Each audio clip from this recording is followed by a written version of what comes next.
If the Jeffersonian maxim that the government closest to the people serves the people best remains true, well, then you can't get much closer than those people taking it upon themselves to make government do something they wouldn't do.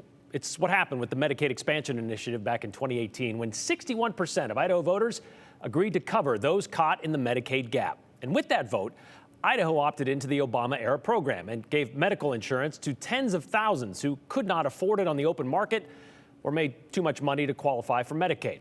And since then, lawmakers have talked about it, and they've tried to get rid of Medicaid expansion. They say the cost will and is snowballing into a budget problem. We heard from them last week when they introduced their bill to repeal it.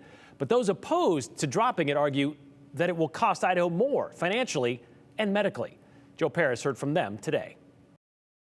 It can be hard to hear a single voice through the echoes of the State House, but sometimes the noise stops, drawing attention to something that the people care about. Idahoans know how valuable this is. This being the expansion of Medicaid in Idaho, a citizens' initiative that passed in 2018. We're on a trajectory that I just don't think we can afford to continue. 7 years later, some lawmakers are still working to roll expansion back. Compression, I suppose. Concerns about the growing cost of the program that Idaho splits with the federal government. 90% on the feds, 10% billed to Idaho. State cost was $32 million.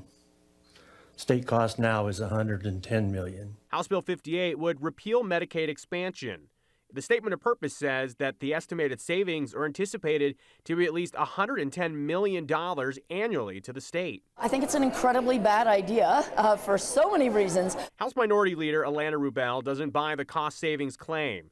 She actually sees the idea diametrically opposed to saving Idaho money. It will actually cost taxpayers more to undo Medicaid expansion than it would to keep it. She factored the cost savings that Medicaid brings to Idaho, costs that previously were eaten up by the state when people couldn't pay for medical services. All that adds up to about $140 million we're getting from Medicaid expansion. And they're saying, well, you'd save $110 million by not having it. 110 minus 140, loss of $30 million to Idaho taxpayers by getting rid of this. There is a practical series of events that Rubel and other critics see with repealing Medicaid. Reality communities saw before expansion. Uninsured people still get hit by trucks. Uninsured people still fall off ladders and have heart attacks and strokes. They still show up at at emergency rooms. And when they show up with no insurance, the hospital is really stuck. They have to treat them, but they get no compensation. So what you see happening in those circumstances is they just shut down. Advocates for expansion at the State House also heard about greater cost than any dollar amount. I've seen how the lack of insurance affects people and the decisions they make in their health care. Dr. Darren Lee is an emergency medicine doctor with St. Alphonsus. It's in front of him that Idahoans weigh impossible decisions. It's very painful. And just in the emergency department, you talk about, let's say I want to order a CAT scan because I'm worried about maybe a blood clot in their lungs. And they'll tell me, well, how much does that cost? And it's expensive. And they'll say, no, thank you. And then I will talk to them about what that means. You know, you could die because of this illness. And they say, I understand, but I'm not willing to put my family's finances into that decision. How difficult as a provider is it to watch someone walk out of your office or walk out of the emergency room knowing that you could do more if they had the money for it? It's very hard. It's very hard.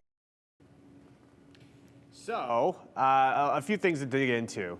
The supporters of the Medicaid expansion repeal will also say that right now the 90-10 split, 90% the federal government, 10% the state of Idaho, that could change. When the program was first created during the Obama administration, the federal government was paying even more, 100%.